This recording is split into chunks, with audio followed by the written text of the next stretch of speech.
আলহামদুলিল্লাহ, সালাতু ওয়াসসালামু আলা রাসূলিল্লাহ, আম্মা বাদ। আমরা সবাই স্বপ্ন দেখি, কেউ ভালো দেখি, কেউ খারাপ দেখি। স্বপ্ন যদি আমরা কখনো খারাপ স্বপ্ন দেখে ফেলি তাহলে আমাদের করণীয় কি?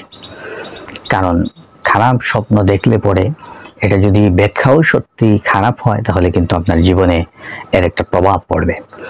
তো এর ব্যাখ্যা বলার আগে আপনাদের প্রতি একটা অনুরোধ, আপনারা যারা আমাদের চ্যানেলটি সাবস্ক্রাইব করেননি আপনারা আমাদের চ্যানেলটি সাবস্ক্রাইব করে আমাদের সাথে থাকুন, যাতে করে গুরুত্বপূর্ণ এরকম বিষয়গুলো আপনারা জানতে পারেন।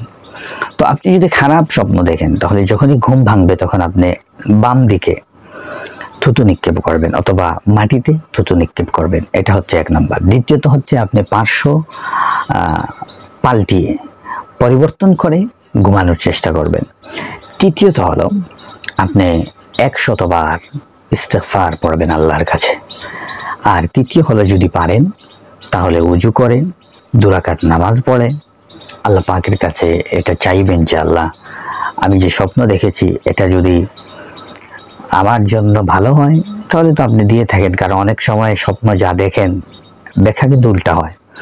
এই জন্য এরকম বলবেন যে আল্লাহ, যদি এই স্বপ্নটা আমার জন্য ভালো হয় আপনি দেন, আর যদি আমার জন্য খারাপ হয়, আমার গুনার কারণে হয়ে থাকে, আল্লাহ আমাকে মাফ করে দেন এবং এই স্বপ্নের ক্ষতি থেকে আমাকে হেফাজত করুন। আরও একটি বড় কাজ করতে পারি যার দ্বারা আমাদের স্বপ্ন যদি খারাপ হয় তাহলে এর প্রভাব থেকে আমরা বেঁচে যাব, সেটা হলো দান করবেন, সদকা করবেন।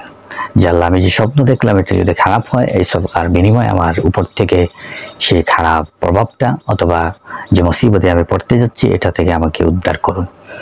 আর তৃতীয়ত হলো যে স্বপ্ন দেখছেন এটা যদি হয়ে যায় তাহলে আপনাকে ধৈর্যের মাধ্যমে সেই অবস্থা কি করা, মোকাবেলা করা। এজন্যই আল্লাহ পাক আগে আপনাকে জানিয়ে থাকেন। ভালো স্বপ্ন হলে আগে জানলে এটার জন্য শুকর আদায় করা, দোয়া করা, আর খারাপ হলে এর থেকে ফানা চাওয়া এবং এর মুখামুখি হয়ে গেলে সেটা ধৈর্য সহকারে এর মোকাবেলা করা। আল্লাহ আমাদের সবাইকে যেন সত্য স্বপ্ন দেখার, ভালো স্বপ্ন দেখার তৌফিক দান করেন।